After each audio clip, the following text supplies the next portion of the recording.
الله الرحمن الرحيم. الصلاة والسلام على سيدنا رسول الله. تحياتي لكم جميعا أصدقائي الأعزاء. هتكلم النهاردة خلاص الحلقة رقم 10 والفيديو الأخير في دورة تسمين الأغنام. أنا عندي الأغنام مشيت معاها خلاص ال6 شهور أو ال4 شهور بتاعتي حسب الوزن اللي أنا هشتغل بيه، سواء كنت جبت 30 كيلو هكمل معاه 4 شهور 5 شهور، سواء جبت مثلا 20 كيلو أو 25 كيلو بكمل معاه 6 شهور. وصلت للوزن الكويس. لما أجي أبيع يا ريت اللي اطلع الحيوانات دي من المكان بتاعها، ابدا انظف الارضيه بحيث اللي يجي يشتري كده يلاقي الحيوان بتاعي نظيف، المكان نظيف. تعرض بضاعتك، يعني اعرض الاجمل الاول الاحلى الاول عشان تاخد السعر كويس. طبعا زي ما قلنا حقن التسمين ده كلام فاضي. موضوع التفنيش بقى في التسمين يعني بلاش الحته بتاع اللي بيعملها التجار دول، دي نصيحه يعني ان هو تحط ملح كتير على العلف او تعطش الحيوان جامد وتروح تديله ميه مره واحده. الحاجات دي كلها بتاثر على طبعا عمليه البيع. واحنا موضوع الغش ديت احنا مش احنا في غنى عن ان احنا نعمل عمليه غش للحيوانات بتاعتنا، عشان سواء كان هناخد سعر اعلى او هناخد وزن اتقل.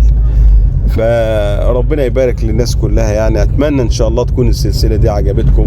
اتمنى ان شاء الله ان اللي بدأ معانا من اول حلقه يكون استفاد كل المعلومات. لو حد لسه متابع معانا اول حلقه ليه او دخل في وسط الحلقات هيلاقي الفيديوهات موجوده على القناه من حلقه رقم 1 لحلقه رقم 10. دول طبعا مترقمين ومسلسلين. فان شاء الله اتمنى الافاده للجميع وتكون دوره تسمين ناجحه. واللي عنده مشروع وبدأ فيه ومعانا على القناه واخد بالنصايح بتاعتنا وان شاء الله يكون ناجح نجاح كويس، يا ريت يعرض لنا التجربه بتاعته. انا طلبت قبل كده كذا مره من الزملاء اللي عنده تجربه ونجحت يبعتها لنا علشان الناس كلها تستفيد من التجربه ديت. وزي ما قلت لحضراتكم الادويه اللي لازم تخليها عندك في المزرعه، لازم تحط حاجه خافض حراره، حاجات كتير قوي، في فلوستاك، في انالجين، في دانالجين، المهم حاجه فيها نوفالجين. اي حاجه خافض الحراره ده لازم يكون موجود عندك في المزرعه باستمرار.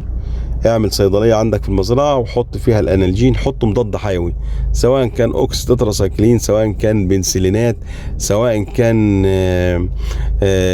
الامايسين، اي نوع مضاد حيوي لازم يكون عندك في المزرعه. في انواع رخيصه وفي انواع غاليه، طبعا لازم انك انت تخلي حاجه عندك احتياط.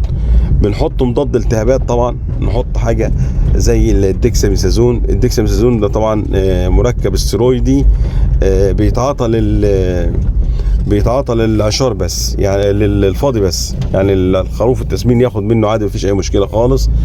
بندي منه لخروف التسمين، ما نديش منه للعشار اللي هي ايه الديكساميثازون. تمام.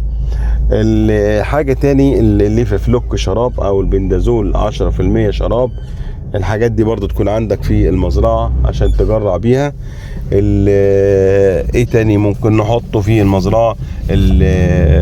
المغطس، نسينا نقول على المغطس على فكره في اول الدوره، انك انت تعمل مغطس عشان لو في حشرات او في برغوث او في حاجه، ممكن تعمل مغطس وتجيب دواء امن بيتحط في المغطس وتبدا تغطس الاغنام كلها وتطلعها من الناحيه التانيه، بس يكون يوم مشمس. يعني موضوع الجز بتاع الغنم، موضوع جز الاغنام ده بيبقى في شهر 3 طبعا وفي شهر 9 قبل الشتاء ما تدخل، وبعد الشتاء ما تخلص بتبدا تجز الصوف بتاع الغنم. مهم جدا في الحاجات دي. طبعا انت قبل ما تبيع ما ترضاش، ما حدش بيرضى طبعا، ما فيش اي مربي ولا تاجر بيرضى يشيل الصوف عشان منظر الخروف بيبقى كويس بالصوف بتاعه، فهو بيبيعه زي ما هو كده. لكن انا بتكلم على موضوع الخرفان اللي هتكمل معاك السنه او 6 شهور تاني كمان. يا رب ان شاء الله السلسله دي تكون عجبتكم، ومنتظر ارائكم وتعليقاتكم، وعايز اعرف رايكم في السلسله ديت، ونكررها ان شاء الله في عجول التسمين وفي التربيه والحلاب. وان شاء الله هتلاقوا فيديوهات ممتازه الفتره اللي جايه، وفي تطور ان شاء الله في القناه للافضل بدعمكم ولايكاتكم واشتراكاتكم. ويا ريت تعملوا مشاركات لاصدقائكم ان كان في قريه جنبينا او في اي بلد، بحيث ان الناس تستفاد والفايده تعم للناس كلها يعني. تحياتي لكم جميعا، والسلام عليكم ورحمه الله وبركاته. كل عام وحضراتكم طيبين.